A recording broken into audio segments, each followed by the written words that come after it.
The Munich Security Conference has, for more than 6 decades, been a place where the Transatlantic alliance between Europe and the US has been centre stage.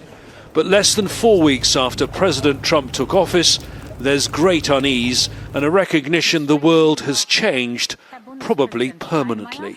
Because there is a clear attempt by some to build spheres of influence.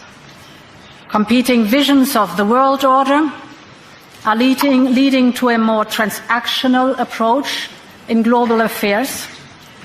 And Europe has to change to thrive in this new reality. We have to be smart. We have to be clear-eyed about what is ahead of us.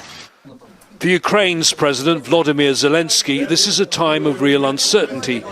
His delegation met with both the US Vice President JD Vance and Secretary of State Marco Rubio, with strong suggestions Ukraine will have to give up the territory it's lost to Russia and won't be allowed to join NATO. Earlier, in his keynote speech to the conference, the Vice President didn't focus on Ukraine, hitting out instead at European leaders who he said were censoring free speech by labelling it disinformation and were targeting groups on the political fringes.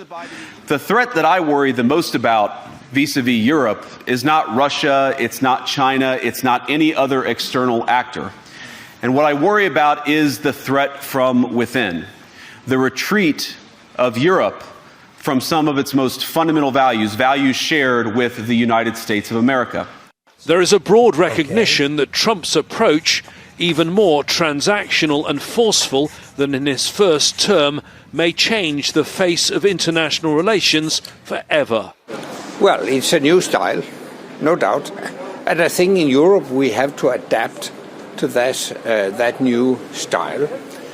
And we should conclude that if the US does not execute its role as the world's policeman, then we have to be able to protect ourselves.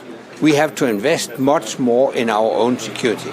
At the end of the first day of this annual event, complete dismay perhaps sums up the sentiment of many of the European delegates here. It may not be an understatement to say that the state of transatlantic relations between the US and Europe is now the most fragile it's been at any time since World War II. James Bayes, Al Jazeera, Munich. Make sure to subscribe to our channel to get the latest news from Al Jazeera.